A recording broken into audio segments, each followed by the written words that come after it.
저희가 준비한 첫 번째 뉴스는 국정원 간첩 의혹 사건, 그리고 그 증거 조작 논란에 이르기까지 지금 굉장히 이 뉴스가 핫하게 지금 뜨고 있는데요. 그 뉴스를 준비를 했습니다. 처음에 검찰이 진상조사팀을 가동을 하다가 지난주에 정식 수사팀으로 전환을 했지 않습니까? 그게 어떤 의미를 갖는지 좀 설명을 해 주시죠. 뭐 이제 진상조사나 뭐 수사나 사실 진실이 뭐냐 이걸 밝히는 건 똑같은 거긴 하지만 일단 다르죠. 왜냐하면은 진상조사는 어떤 불법행위를 불법행위가 있었다라든지, 네. 그다음에 그 조사 결과를 가지고 뭐 처벌하겠다는 이걸 전제로 하진 않은 거죠. 그러니까 예. 이게 사실이 뭐냐 이걸 이제 진위를 먼저 가린다 이런 의미가 수사를 하게 됐다, 정식 수사를 하겠다 이런 얘기는 이제 불법행위가 있었다는 게 확인이 돼서 이제 이걸 밝혀내고 처벌할 사람은 처벌하겠다, 법정에 세우겠다 뭐 이런 뜻이죠. 그래서 의미가 많이 다르고요. 특히 이제 진상조사팀도 사실은 뭐 이름을 바꿔서 그러긴 한데 사실 진상조사도 사실 약간 수사의 성격이 있었어요. 그러나 이제 그 중국 측을 의식해서 저희 중국과 사법공조를 해야 되는데 중국 쪽에서 이제 우리가 수사를 한다 그러면 협조가 좀 원활하게 안 될 걸 우려해서 진상조사팀에 이름을 붙였었는데 이제는 그 조선족 협력자죠. 국가정보원 협력자였던 그 조선족 김모 씨가 소위 내가 문서가 위조된 걸 가져왔다, 갖다 줬다. 소위 그 증거 자료가 위조됐다는 것을 명백하게 자백을 했기 때문에 이제 불법행위가 된 거죠. 그래서 수사를 하겠다 이런 뜻이 되죠. 그리고 지금 이제 수사팀의 팀장을 이제 윤갑근 대검찰청 강력부장이 맡았는데요. 이것도 큰 의미가 있습니다. 왜냐하면은 그 대검찰청의 부장이면 검찰총장의 직속 참모죠. 그렇기 네. 때문에 이 사건을 이제 그 뭐 서울중앙지검이라든지 이런 그 일선에 맡기는 게 아니고 검찰총장이 직접 지휘하겠다는 의미를 갖는 겁니다. 사실상. 대검의 부장검사가 그렇죠. 서울중앙지검의 수사팀장으로 내려온 거네요. 그러니까. 중앙지검 수사팀장이 아니고 이제 이 사건의 수사팀장, 사실상 특별수사팀이라고 봐야 되죠. 네. 그러니까 이제 팀장은 대검찰청 검사장급의 강력부장이 맡았고 그 휘하에 이제 부장검사 2명, 그다음에 평검사들이 이렇게 배치가 됐는데 이제 불법행위를 전제로 한 처벌을 전제로 한 특히 이 조선족 협력자 이분도 실은 이제 그 위조된 문서를 건네줬기 때문에 그것도 불법행위가 되죠 일단. 그리고 또 국정원과 협력했던 그 파트너, 자신의 파트너가 됐던 사람도 과연 알고 했는지 또 그 사주했는지 이런 것들이 드러난다면 불법행위가 되기 때문에 이런 부분에 대한 처벌을 전제로 한 수사가 이제 본격적으로 시작됐다고 볼 수 있겠습니다. 네, 수사팀으로 전환됐다는 거, 그거 자체가 처벌을 전제로 한 것이다.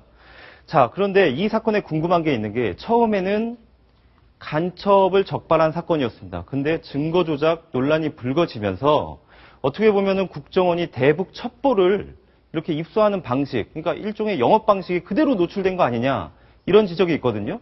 뭐 신분이 드러나는 요원, 그리고 드러나지 말아야 될 요원, 지금까지 등장인물을 보면은 대충 어떤 사람인지 저희가 알 수가 있는데, 그리고 대북 관련 문서를 입수하는 방식도 돈 주고 했다. 이런 것들이 드러나서 국정원 굉장히 곤혹스러운 상황에 처해 있다. 이런 지적이 있는데요. 지금 이제 뭐 적나라하게 드러나고 있죠, 지금.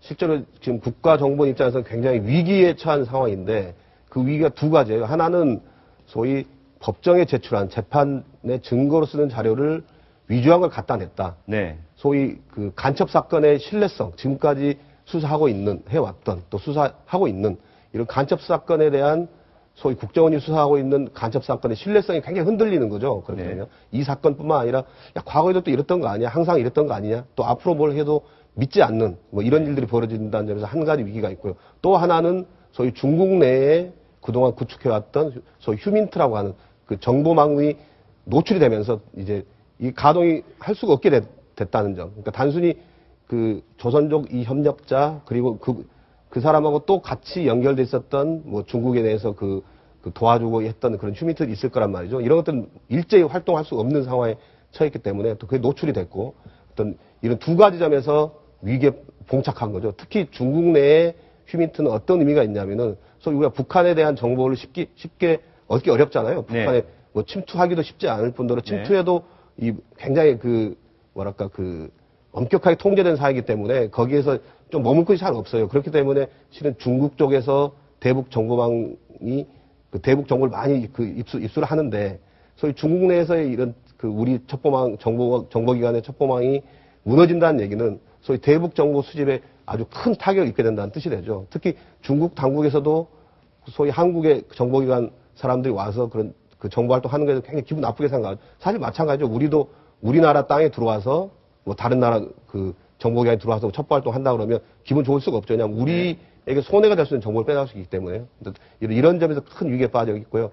특히 이런 그 해외에서의 어떤 우리 정보기관 그 정보망이라는 거는 되게 이제 소위 화이트 요원, 블랙 요원 두 가지로 설명을 하죠. 그러니까 네. 되게 외교관 신분을 갖고 뭐 영사, 공사, 뭐 참사관 이렇게 정식으로 나가 있는 외교관 신분을 갖지만은 거기서 알죠, 되게. 네. 아, 저 사람은 정보기관에서 왔는데 외교관 신분으로 왔구나. 이렇게 어느 정도 노출돼 있는 그 사람들이 화이트 요원이라고 그러죠. 이런 사람들은 신분이 그렇죠. 노출돼도 상관이 없는 예, 노출이 어느 정도 돼 있기 때문에 백색 요원이라고 하는 거는 그렇죠. 백색 요원들은 사실 그쪽 중국 당국에서도 알기 때문에 어느 정도 그 감시도 하고 해서 좀 그 운신의 폭이 적죠. 그러나 네. 이제 블랙 요원들은 어떠냐면은 전혀 알 수 없게. 네. 그러니까 예를 들면 뭐 무슨 무역업을 한다든지 네. 아니면 뭐 다른 어떤 사업을 하는 것처럼 위장을 해서 활동하기 때문에 네. 그쪽에 노출이 안 돼 있죠. 네. 그쪽 상대 사람들이 정보기관원인지 모르는 거죠, 전혀. 아, 이 사람은 어떤 무역업자, 한국인 무역업자인데 네. 네. 아, 우리랑 무슨 뭐 거래도 있고 뭐 하는데 뭐 이것저것 사업거래 하면서 아, 뭐 이런 얘기가 있던데 뭐 맞느냐 좀 그런 자료 있으면 구해달라 뭐 이런 식으로 활동을 하기 때문에 노출이 네. 안 되는데 이런 블랙 요원들이 노출이 되기 시작했다는 거죠. 그렇기 네. 때문에 굉장히 국정원에서는 어떤 상당히 위기에 빠졌다 이렇게 볼 수 있겠습니다. 저희 취재팀이 저희 이 사건을 취재하고 있는 동아일보하고 채널A 취재팀이 5일날 자살기도 사건이 있었지 않습니까? 그 모텔에 6일날 아침에 취재를 하러 들어갔습니다. 들어갔는데 거기 보니까 원래 국정원이라고 혈서를 써놨다고 했는데 그 혈서가 말끔히 지워져 있는 상태였고 그리고 창문이 열려져 있었다. 그리고 살균 표백소독제 있지 않습니까? 그 냄새가 진동을 했다. 뭐 이런 취재를 보고를 해왔어요. 그리고 또 보면 당시에 이제 핏자국만 이렇게 낭자한 걸로 이렇게 보도가 됐는데 다른 흔적도 발견이 됐다. 이런 보고를 해왔습니다. 근데 그거를 입증할 만한 저희가 영상을 하나 준비를 했는데 그걸 먼저 보시겠습니다. 어느 벽 쪽이었어요, 그게? 뭔데? 그게 썼다는 건, 글씨 썼다는 건. 수적으로 화장실에는 똥칠 해놨고, 예? 벽에도. 벽에는 피칠 해놨고. 그러니까 그게 뭐 어떤 무슨 의도를 가지고 뭘 쓴 건가요? 아니면은 그건 뭐 모르겠어요. 달리시다가. 어떤 뜻으로 그걸 해놨는지. 그러니까 이게 뭐 사실 혈서 부분은 많이 얘기가 됐는데 약간 좀 지저분한 얘기긴 하지만 그 배설물이 변기 주변에 이렇게 그러니까 이렇게 많이 떨어져 있었다. 이런 취재가 됐었거든요. 저런 게 어떤 내용인지 좀 설명을 좀 해주셔야 돼요. 뭐 어떤 의도를 가지고 뭐 그분이 했는지는 모르겠지만은 이제 들어왔을 때 굉장히 냄새가 아주 심했다고 그러죠, 악취가. 그래서 호텔 측에서도 빨리 좀 이렇게 청소를 하고 싶어 했다고 뭐 그러는데 나중에 이제 취재진들이 갔을 때는 이미 다 치워졌지만 갔을 때 이제 그 유한락스 냄새죠, 일종의 다 닦아낸 그런 냄새가 굉장히 심하게 났다고 그러고요. 소위 이제 뭐 그 피로 글씨 쓴 거는 뭐 글씨가 또 보였으니까 그 국정원 뭐 국정원 이렇게 써놨던 거니까 나름대로 그 의도를 갖고 썼던 것 같은데 화장실에 그 부분은 글쎄요 뭐라고 말할 수 없는데 그러나 적어도 이제 자살을 기도할 정도니까 굉장히 그 심리적으로 굉장히 그 불안정한 상태에 빠져 있었던 것 같고 그런 과정에서 뭐 그런 일들이 있었던 거 아닌가 이 정도 뭐 추정해 볼 수 있을 것 같아요. 저는 이 사건 자체가 굉장히 악취가 나는 사건이라는 생각도 드는데요. 네. 근데 독자 또 시청자 입장에서 궁금한 게 유서 내용을 보면 상당히 정치적인 내용도 많습니다. 뭐 이것을 정치적으로 그렇죠. 이용하지 말라 이런 이야기도 있고요. 그래서 과연 자살 의도가 있었느냐 뭐 이런 음모론적인 시각을 갖고 있는 사람들도 있던데 어떻게 보십니까? 그래서 이제 그 사람이 이제 지금 이제 그 현재는 의식도 돌아오고 말도 한다 그러니까 또 검찰 조사하지 않겠습니까? 그러니까 뭐 조사 과정에서 확인될 수 있을 것 같고요. 적어도 자기도 굉장히 뭐 확실히 죽으려고 했는 건지 아닌 건지 뭐 그것까지 모르겠지만은 지금 이제 남긴 글을 보면 뭔가 어떤 의도는 분명히 있었던 것 같아요. 이런 어떤 주고 싶은 메시지는 분명히 있었던 것 같고 일단은 뭐 자기 신변부터 보호해달라는 이게 또 강했던 것 같아요. 내용을 보면. 그건 1차적으로 확실했던 것 같아요.